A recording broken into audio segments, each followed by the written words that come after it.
avtomobilimiz eyni avtomobildir. Yəni sənin sıfırdan başlayaraq idarəetməni öyrəndiyin təlim avtomobili. Nissan X-Trail.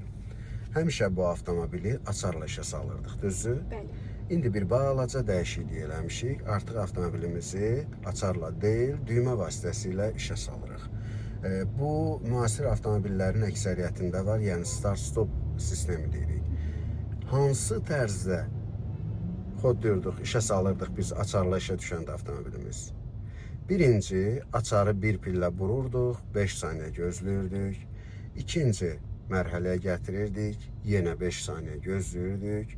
Üçüncü dəfə əyləc pedalını basıb, sonra açarı vururduq, avtomobilimiz işə düşürdü. Düzdürmü?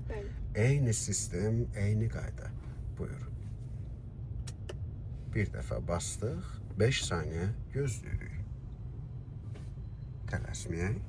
5 saniyə keçdi. İndi ikinci dəfə basırıq.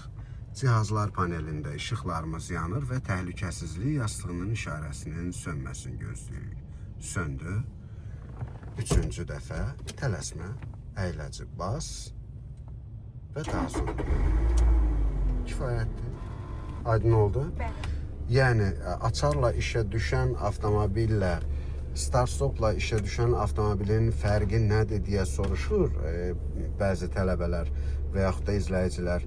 Açarla işə düşən avtomobillə start-stopla işə düşən avtomobilin fərqi ondan ibarətdir ki, açarla işə düşən avtomobili biz əyləc pedalını, yəni tormuzu basmadan da işə sala bilirik. Ancaq mən sizə həmişə elə bir formatda dərs keçirəm ki, siz həm açarla işə düşən avtomobili işə sala biləsiniz, həm də düymə ilə, yəni start-stopla.